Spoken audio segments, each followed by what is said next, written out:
Hello and welcome to a Flesh and Blood video where I am going to be having a Magic player evaluate some of our cards. This person has never interacted with the game besides watching Talarian's playing video, learn to play The learn to video. play Flesh and Blood video, yeah. And so I'm going to let him introduce himself here. Yeah, so my name is Warcrimes Uwu. I have a small Magic the Gathering channel where I mostly talk about Limited, although I do some video essays as well. I'm sort of an F&M grinder. I've won a couple PPTQs, but that's, back when they were called PPTQs. That's like the level of Magic player that I am.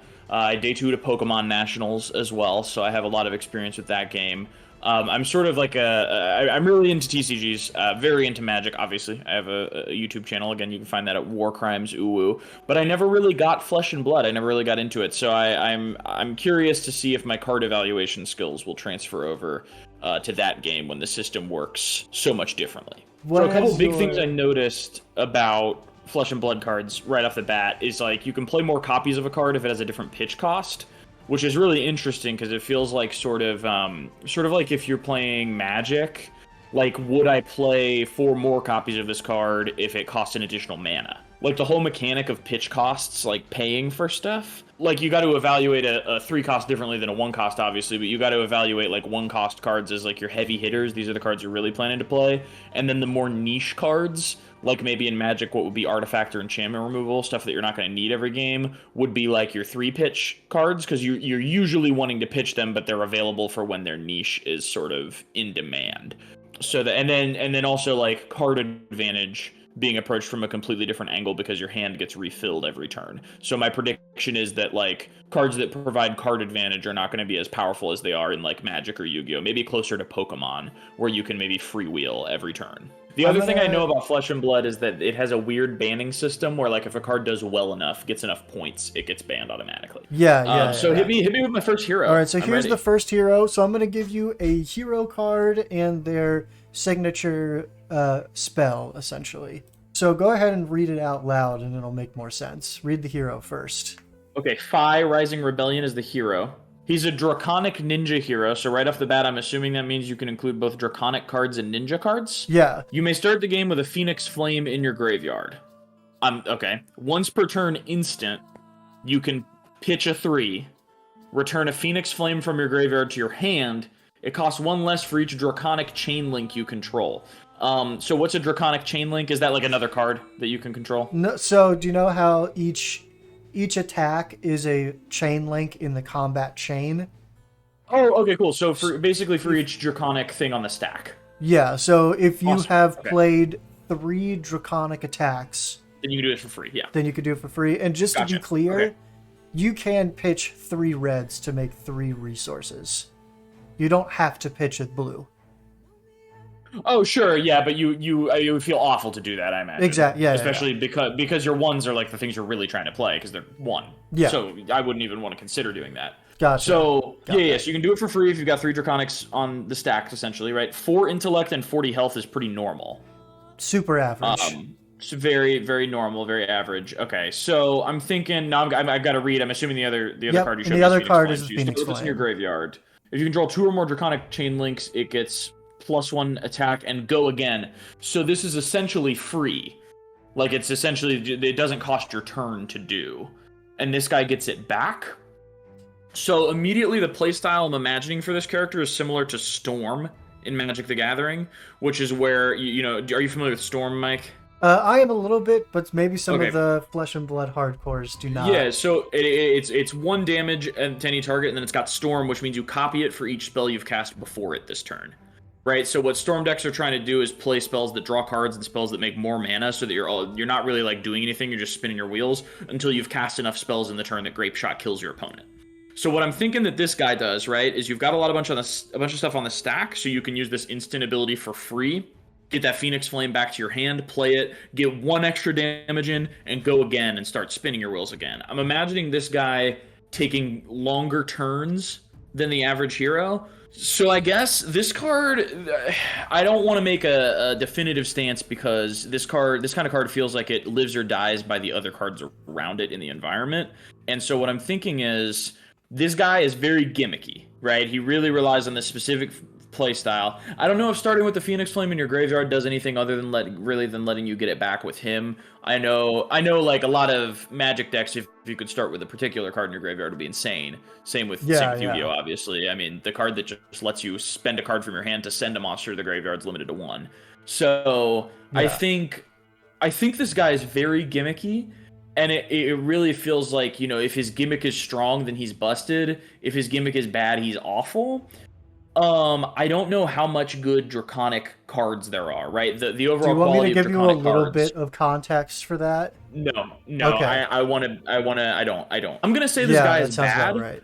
Okay. But he gets better the more good Draconic cards that they print.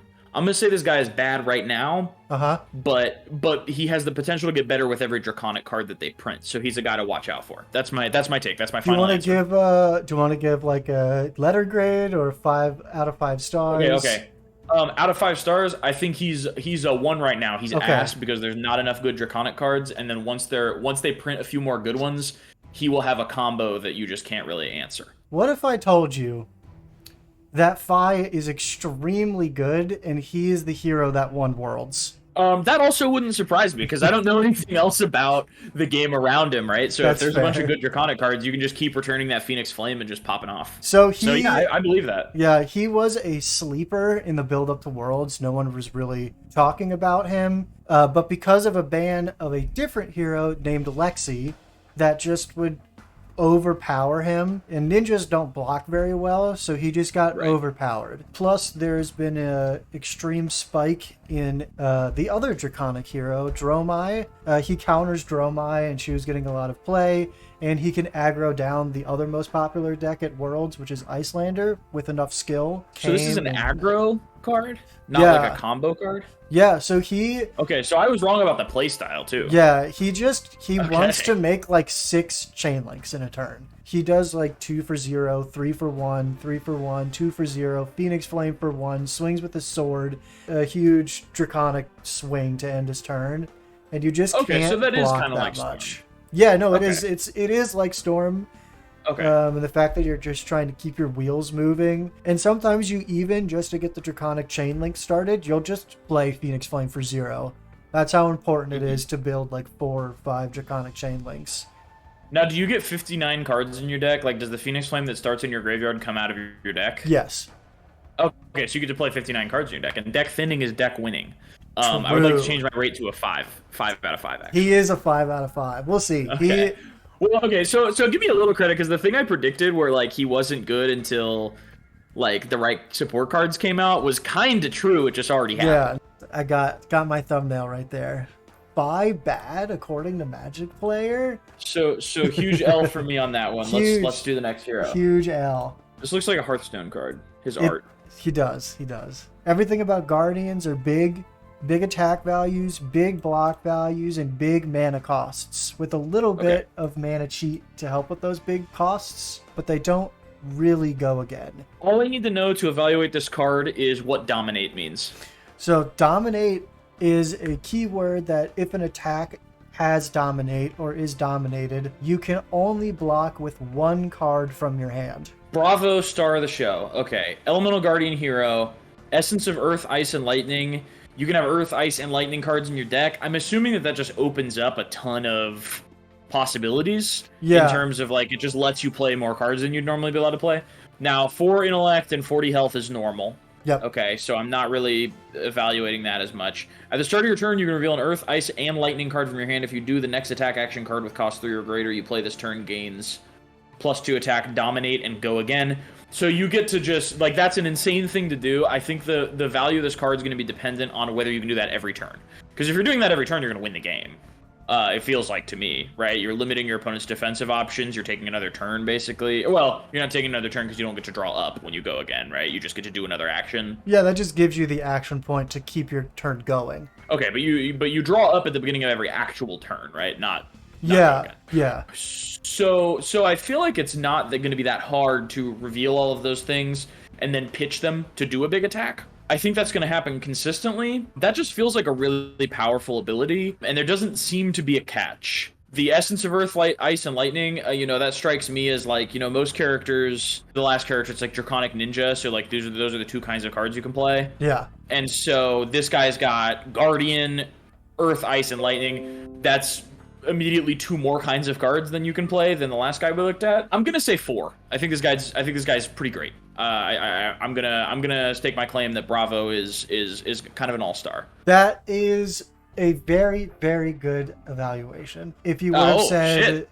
6 out of 5. Okay, this card is busted. It's good as hell. Bravo, star of the show, aka Starvo, is the best hero LSS has ever made. Hands down. I'm apprehensive. I'm very reticent to do anything in extremes. You know, I don't want to give a 5 or a 1, but I should have here. Yeah, no. This guy's cracked. Yeah, no. Starvo is the sexiest boogeyman you're ever going to see. Turns out when they print an entire set around the 3 elements, the cost of revealing one of each is extremely negligible. Yeah, I mean, okay. So I didn't overestimate how easy it was going to be to get that second thing to happen. Yeah, no, so you could still pitch those cards. Revealing them just means you show your opponent. Yeah. That's what I thought. That's why I read it. I was like, the only way that this doesn't work is if you just don't draw one of the 3 elements you draw. And that's reasonably likely to happen, but I imagine if you construct your deck in such a way that that's unlikely. There's no cards that count as both or all 3, right? Yeah, no, you have to get each individual. Okay, cool. So you have to get 3 different cards. So okay, so that was where the 4 instead of 5 was coming from. Was like, it seems like it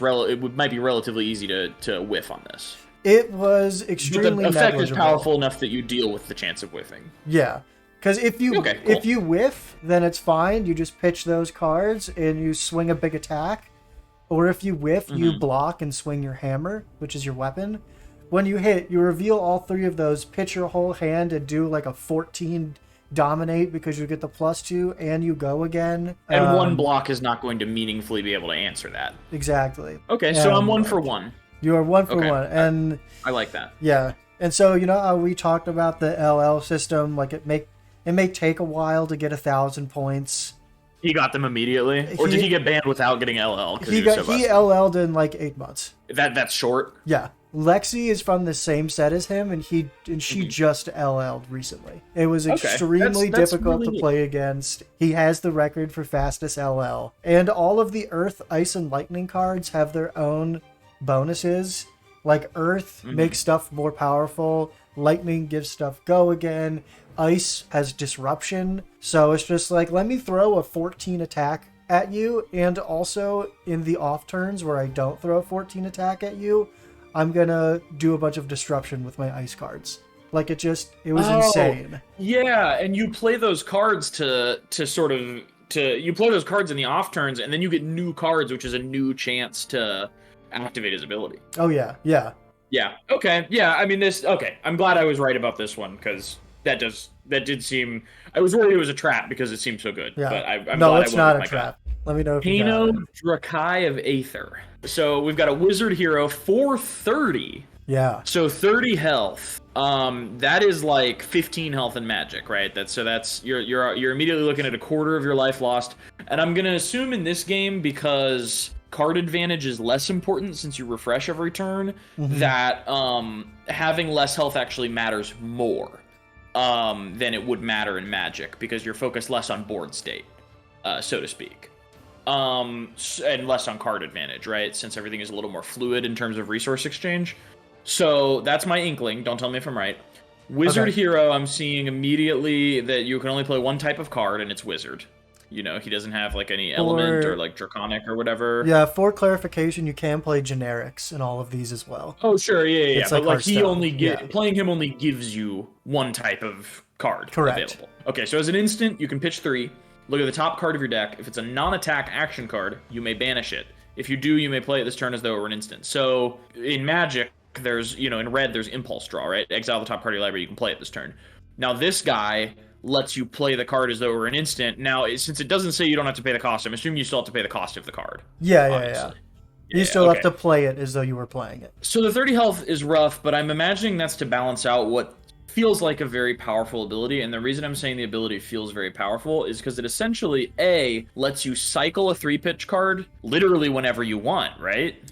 Yeah, instant just Um, needs to be in response to your opponent doing oh yeah, something. yeah, yeah, and what I mean is like it's not once per turn. That is a very important thing to note. It is not once per turn, correct? Am I right about that? It does not say once per turn. It will say once per Okay. turn if it is a once per turn effect. My inkling on this is since he's a very synergistic card where like there are probably cards that are really really powerful if you can play them as an instant, but they're not instants, right? So just like in Magic, there's cards that would be really powerful if you can cast them with Flash. Sure. The 30 health is to balance that out, and that when you're playing this guy, you're obviously guaranteed to have him because he's your hero, so you're guaranteed to have access to this ability every turn, so you can fill your deck with cards that are especially busted if you are able to cast them at instant speed. So like there's a Magic deck where like there's a card that says end the turn, and you're supposed to use it on your turn if your opponent interacts with you to like stop something. Okay. And it's balanced by the fact that you are not able to do anything else after you do it, right? But if Right. you're able to cast it at instant speed, your opponent untaps and then you cast it on their turn, Yeah. and I it does the will. thing and then ends their turn, right? Yeah. So I'm thinking if there's cards that are especially busted at instant speed that giving them instant speed with this guy makes them really good. I do want to add one context slash clarification for wizards as Sure. well, because I don't think Okay. this went over in the Tolarian video. Wizards do what is called arcane damage, which is damage that cannot be blocked from hand.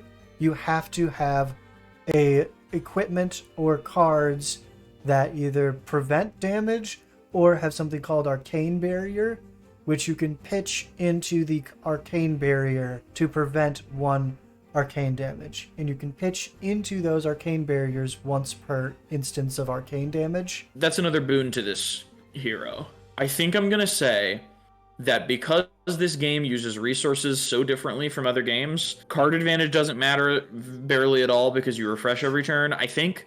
And there's no such thing as board state, really. There's only the stack, if we're analyzing this in Magic terms. So Sure. life, by default, becomes a more important resource. I'm going to say that 30 life is too much of a minus for what is ultimately kind of a niche effect that only takes advantage of some cards and won't be able to do it consistently because we're only talking about the top card of your deck and you don't really have control over that. So I'm going to say this guy is not like a stinker, but I'm going to give it a 2 out of 5. Damn, you had me in the first half. I thought you were gonna take the bait, but you're pretty right. This guy's like a 0.5 stars out of 5. Okay, so the 30 health is it because of the 30 health or is this ability You just janky? kind of you tiptoed around it a bunch, which is kind of funny, but you are absolutely correct about the 30 health. He is just Okay. way too squishy at 30 health. And you also said that there is no talent on this hero. He's one of the original 6, so he didn't get a talent. And that is, in a game full of talented heroes now, he gets a little outclassed. But it's Right. the 30 Just health like is being forced to play insane. monocolor. Yeah. So the other hero that's a wizard is an ice wizard. She is 36 health. And he also kind of suffers from the other wizard being good. So other people bring arcane barrier equipment to counter the other hero. So Kano, And also, why would you play this guy if there's just a better one? yeah, I mean, they're extremely different playstyles. He suffers from getting kind of caught in the crossfire from people required to bring arcane barrier equipment because of Icelander. And also, he's a combo deck. You take as much damage as you possibly can trying to set up your combo, and then because everything that he does is at instant speed, when your opponent declares a lethal damage attack, you just pop off. And if you get there, you get there, and if you don't get there, you lose. And his You just peel off the combo, top card of your deck over and over again and try to yeah, solve. like his combo is just so unbelievably complex. I had Lamont, a friend of mine who was learning and got pretty good at Kano, try to record explanation of the combo that I was going to show you, but I ended up just scrapping it because he sent me a 10 and a half minute audio recording of him trying to explain the combo. And so he has a cult following. People love him. People are going to get mad that I'm saying he's a 0.5. He's a fan favorite. He's a fan favorite. He's been the original. He was one of the original 6 back in 2019. People have put hundreds and hundreds and hundreds of hours into perfecting his combo, making the combo as consistent as possible as new cards come out, and he has 122 out of 1,000 Living Legends points for their time. Ouch. It looks like he has taken a lot more than 2 L's. Yeah. Okay. Well, I'm glad I got this one right. Yeah. I'm 2 and 1. You are 2 So and 1. show me that last hero, and we'll see if we can get a clean advantage. So here's the last. I'm hoping to go 6 and 2. That's my goal. 6 and 2. I'm willing to get one more card wrong. She is one of the most recent heroes printed in Bright Lights. And then -IO. Yeah. Mechanologist hero. Okay, so before I read this card, this looks like a new class that was just introduced. And whenever they introduce like a new class or like a new, monster type in Yu-Gi-Oh! or whatever, like a new mechanic, they always kind of overtune it at first, right? Because they want this to be able to compete with the years of stuff for the other archetypes they've supported, so they often overshoot. So I think I might be headed to overestimating this, but I'll go ahead and read it. You may look at the top card of your deck anytime. Once per turn, you may pay a Mechanologist item with cost 0 or 1 from the top of your deck as though it were an instant. It costs an additional pitch to play. Items stick around. Yeah, items are like artifacts. Would you like me to send you an item? No, it's fine. Okay. You're trying to fill your deck with 0 or 1 Mechanologist items. You can only do that once per turn, though. So I'm thinking of this. There's several cards that do this in Magic, right? Where you can look at the top card of your library and you can play a specific type of card from your library, and like the land ones aren't that busted because they, you're still limited to only 1 land per turn. But like some of them that let you play a creature or an instant or sorcery or whatever, if you have enough mana, you're basically drawing a bunch of free cards, right? Yeah, let me tell you their other keyword as well. And they also do boost. Boost is a keyword that states banish the top card of your deck. If it's a Mechanologist card, this card or this attack gains go again. Okay, so I'm imagining that you are playing like full Mechanologist. You're not bothering with generics because you don't want to whiff. That is my inkling here. I am going to say, because of the once per turn, I do not think this card is good. The 4 health loss off of 40 is like not as big of a deal as going all the way down to 30, but I think this card is janky. I'm going to say it's a 2, and that's because you're constructing your deck. You have to construct your deck around it to get what you want out of it. You're only able to do this once per turn, so it's not going to be the payoff that you're looking for. So yeah, I'm going to say this is a 2. I'm not thinking people are excited to play this card. I will have to disagree with you slightly. Oh, slightly. Okay, so I still get this one? Yeah, you said a 2. Disagreement? I would say I would bump her up a number. She's a 3. Funnily enough, Dash, the inventor extraordinaire, was one of the original 6. So this is not a new class. But, Mechanologist is not new. No, but they had the smallest card pool out of everybody, so they did a full Mechanologist set. So it is kind of going to experience the phenomenon I talked about. Where yes, people are very excited to play this card because she's new, because she, if you squint, looks like Fi. The boost mechanic is insane. It'll be like a 4 for 1, and it's balanced, quote unquote, by not having go again, and you have to boost, but it doesn't matter. So for the record, I'm 3 and 1 now. I got this one right. Yeah, I'm gonna say you got this one right. It's not actually good. People were super hyped on her, and people were building lists for Worlds. Oh wow! And then they realized, oh shit, she's kind of inconsistent. So you could do this all at instant speed, where I swing like a 6 for 3 with boost, and then I boost the top card of my library, and it's a Mechanologist, and then I look. And I see, oh, that's a boom grenade. I'm going to wait for them to block. They would then block, and at instant speed in the reaction phase, you would play boom grenade if they didn't fully block you out. And if like they leak 1 damage, all of a sudden they leak 5 damage with red boom grenade. Okay. Yeah. Which people thought was kind of crazy. She was really good when Bright Lights came out because Lexi was still on the meta, and people would just aggro down Lexi, but then because of the meta shift, people were trying to build it to counter the other heroes that were in the meta, and she just ended up being a little too janky and people just said, we're gonna just run original dash with the good items and like high Okay, octane. so the support that was kind of intended for her ended up just going to the old mechanologist Yeah, card. Okay. because there was like a ton of items that got released, and I think Hmm. two of them are seeing play. And they're like, let's play Boom Grenade in the recursion card and high octane, and just run aggro original dash, boost my whole deck away, do a shitload of damage. Sometimes I Boom Grenade people for an additional 5. This is better than trying to run at 36 health with all the jank. I think you've convinced me. I think she is a 2. I think you've convinced me. My flesh and blood evaluation skills are better than yours, It's and I've never played the game crazy. before. People were she was so unbelievably hyped up. Yeah, I want to show you the equipment first here. This is the one I most expect to get wrong because I don't have anything else to like sort of analyze it next to. For reference, each slot has a theme. Feet mess with go again and action points. Hands mess with strength. Head is kind of a catch-all for a bunch of different type of stuff, but it's usually hand manipulation. And I'm going to send you a chest piece, and chest pieces do mana manipulation. Okay, Fyendal's Spring Tunic. At the start of your turn, if Fyendal's Spring Tunic has less than 3 energy counters, you may put an energy counter on it. You can remove 3 energy counters from Fyendal's Spring Tunic and gain a pitch. So it has Blade Break, which means if you block with it, it'll break and you can't use it anymore. But the 1 just means that if you choose to block with this chest piece, you can stop 1 point of damage. And then So you're it'll not going to break. block with this because you want the effect. Yeah. I am going to say, I'm going to cheat a little because I remember the big story about there being like cracked ice foils of this as a prize for something. Them getting destroyed because they weren't able to host enough events because of COVID. I can't imagine they would do that with a bad card. I remember the name of this card either from that or from this being like the expensive legendary that you only got like every other box and it was like $200 or whatever. This effect seems...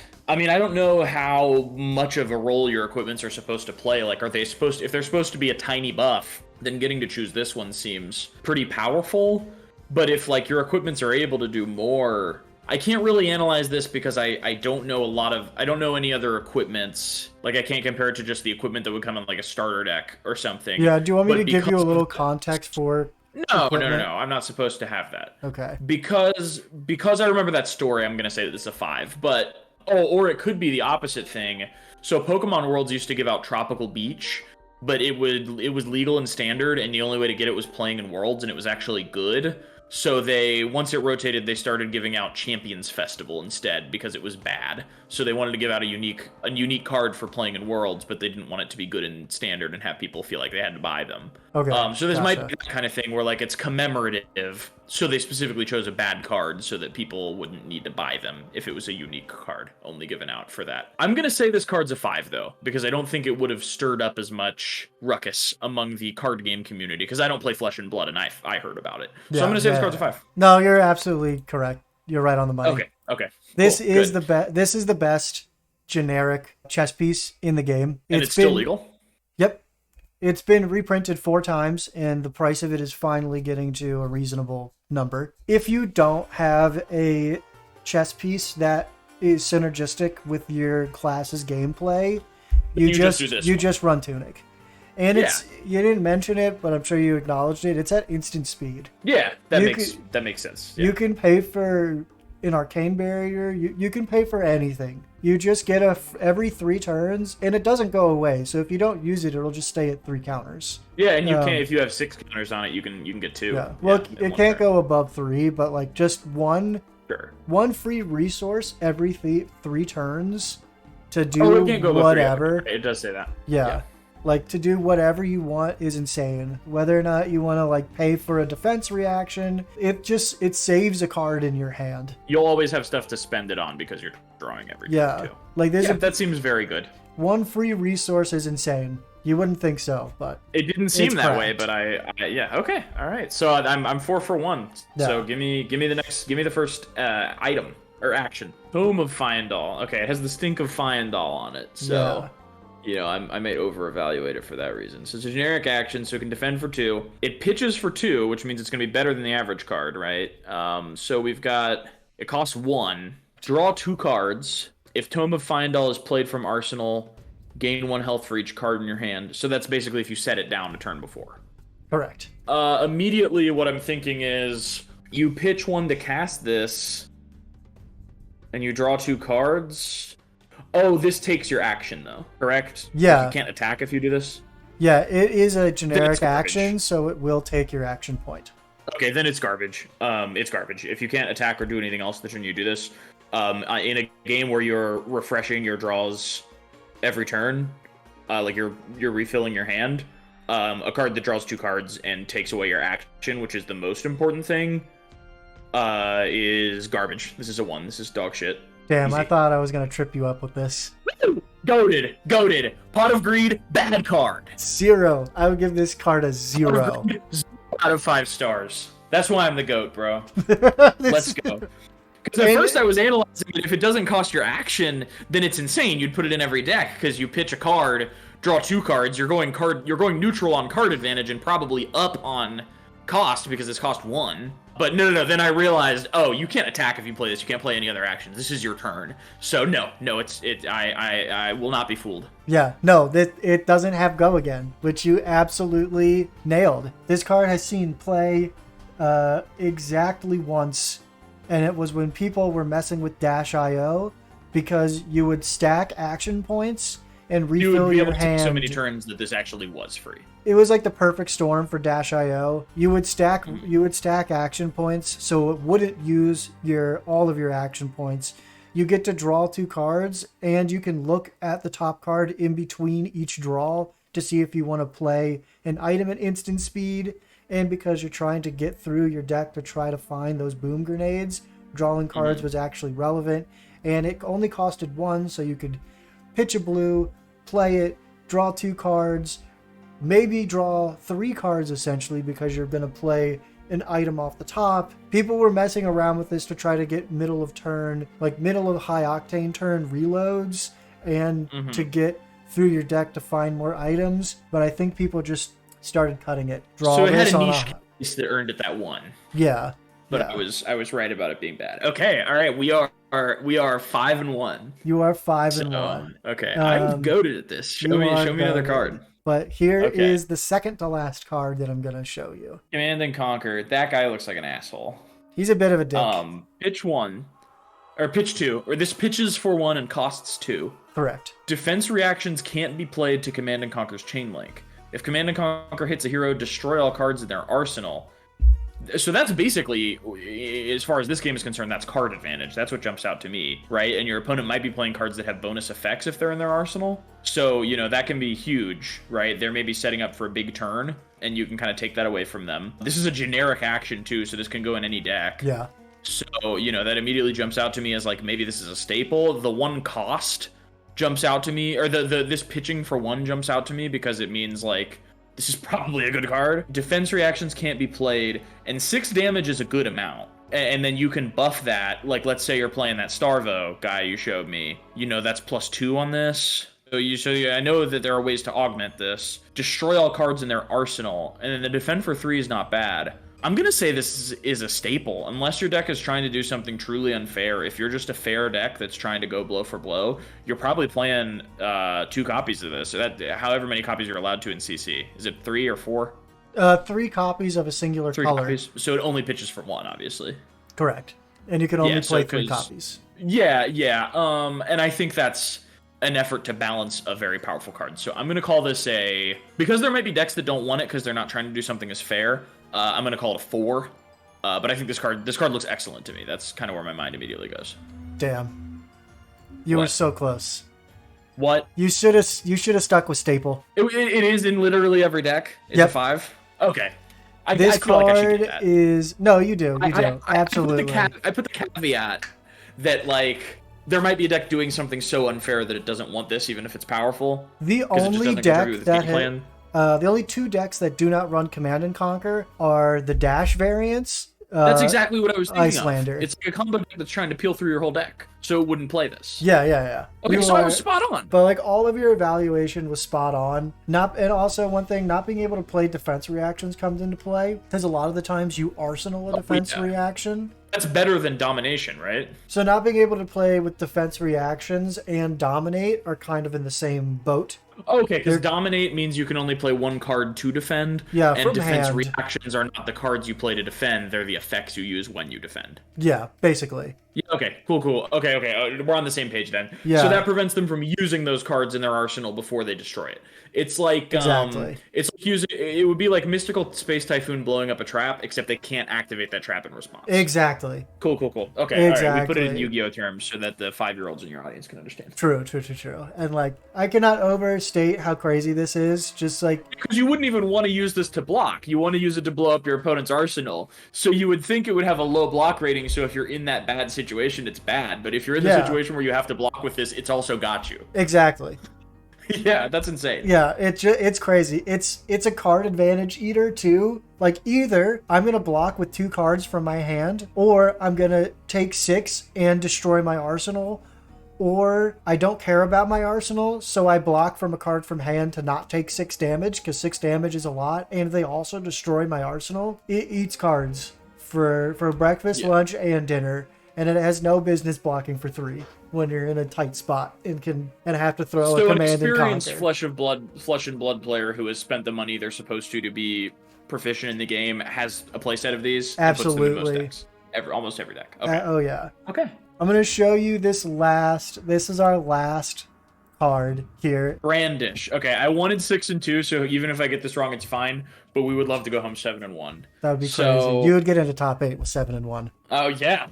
So one pitches for 1, costs 1. Yeah. Okay, so the most efficient rate in terms of the cost. Okay, so if Brandish hits, your next weapon attack this turn gets +1.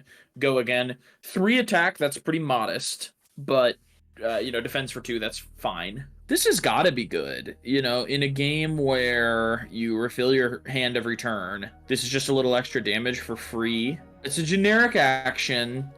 I'll tell you when my answer's final, because this is definitely a thinker. Yeah. Give it a good thought. Yeah, I mean, you can just brandish 3 times, and that's just a whooping, right? You can just brandish a couple times. Each one is a little more, like they're having to defend. I think this card is mid. I think I'm going to give it a 3, and that's because some decks are going to want this. Decks that are like fine with refilling their hands, that are maybe a little aggressive, want to get in those points of damage, are going to want this. Decks that want to break through their opponent's defenses, because this is sort of encouraging multiple attacks in one turn. Yeah. But I don't think this goes in every deck. I think this just goes in decks that want that effect. It's no command and conquer, as far as I can tell. And the 1 pitch is rough, which really means that if you want to include this in your deck, you're really wanting to play it, because that 1 pitch is pretty rough. So I'm going to say that this is a 3. I think it's nothing spectacular. I think this is a fine card. And that is my final answer. I hate to break it to you. I've literally never seen this card before. I found this card doing research. Okay. All right. 6 and 2. I'll take it.